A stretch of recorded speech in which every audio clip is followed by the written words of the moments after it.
Before it was called the Philippines, it was something else.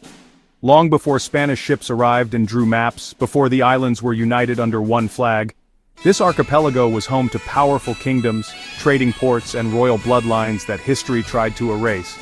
But now, archaeology, oral tradition, and ancient records are bringing them back to light.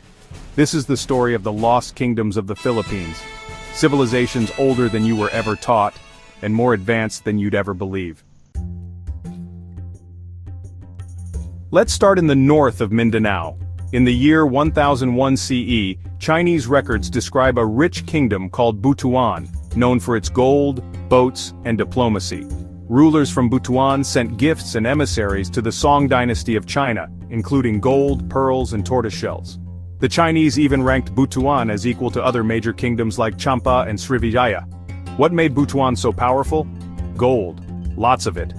Archaeologists later found golden funerary masks, rings, weapons, and even an ancient balangay boat, proof of a thriving maritime culture.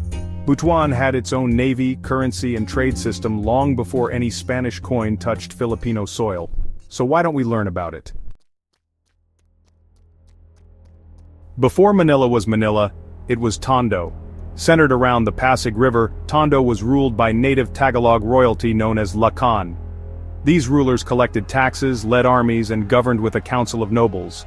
Tondo was independent and well-organized, with writing, laws, and a trading class that welcomed Chinese, Japanese, and Malay merchants. It even had its own writing system, baybayin, used for legal records, poetry, and letters. When the Spanish arrived, Tondo's leaders resisted and were eventually betrayed, converted, or executed. A kingdom fell, and a colony began. In the Visayas, a different kind of kingdom rose, Madja-as, a confederation of Datas who escaped tyranny in Borneo and established rule in Panay Island. According to the famous Maragtas epic, 10 Bornean Datas arrived and made peace with the local ATI people, exchanging gifts and settling on the island. They created one of the earliest written codes of law known as Kalantiao's Code, though some modern historians debate its authenticity. Still, archaeological finds suggest that Panay had its own social hierarchy, rituals, and centralized rule long before colonization. Madja-as wasn't a legend, it was a living system of self-governance. Long before Magellan landed in Cebu in 1521, it was ruled by a man named Rajahnate. He was part of the Rajahnate of Cebu, a Hindu-Malay kingdom with influences from India, Srivijaya, and Islam. Cebu was a major trading port, and Rajahnate had contact with merchants from Siam, India, and even Arabia. He had his own palace, council, warriors, and trade fleet. When the Spanish arrived, he welcomed them. But after Magellan was killed, the region erupted in chaos, and the Rajahnate was dismantled in the aftermath of colonization. Another kingdom lost to history. While much of Luzon and the Visayas fell under Spanish control, parts of Mindanao and Sulu remained sovereign for hundreds of years. The Sultanate of Sulu, established in 1450, was an Islamic kingdom that ruled parts of the Philippines, Borneo, and even Malaysia. It had its own navy, diplomatic ties with China and the Ottoman Empire, and codified Islamic law. The Sultanate of Maguindanao also thrived inland, resisting Spanish invasion for centuries with powerful armies and alliances. These were not tribal villages, they were dynasties, with coins, mosques, and international power. Even today the title Sultan is still recognized in parts of Mindanao and Malaysia. So what happened? The answer is colonization, destruction, and rewriting.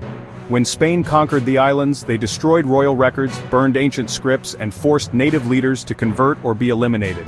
Baybayin writing was banned, gold was melted down, and kingdoms were renamed provinces, erasing local identities. The goal wasn't just to rule the land, it was to erase who Filipinos once were. And for hundreds of years it worked. But the evidence survived, in buried treasure, foreign records, oral tradition, and indigenous pride. In recent decades, Filipino archaeologists have uncovered ancient ports, burial sites, gold artifacts, and even royal remains that match the descriptions of these forgotten kingdoms. The evidence is clear, there was a Philippines before the Philippines.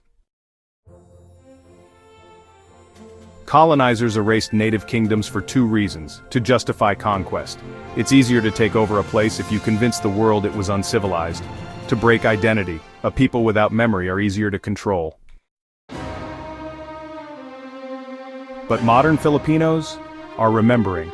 They're researching, rebuilding lost languages, reviving old scripts, and teaching kids that they descend not from colonies, but from civilizations.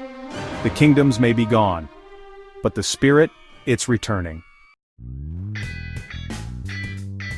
So next time someone says the Philippines was discovered in 1521, you can tell them this: the islands were already home to kings, queens, datas, rajas, sultans, and people who traded gold and silk before Spain even existed as a colonial power. This is your heritage, not just resistance, but rule, not just survival, but sovereignty. And here on Wander Signal, we'll keep digging deeper into the real stories, before they were renamed, repainted, or erased.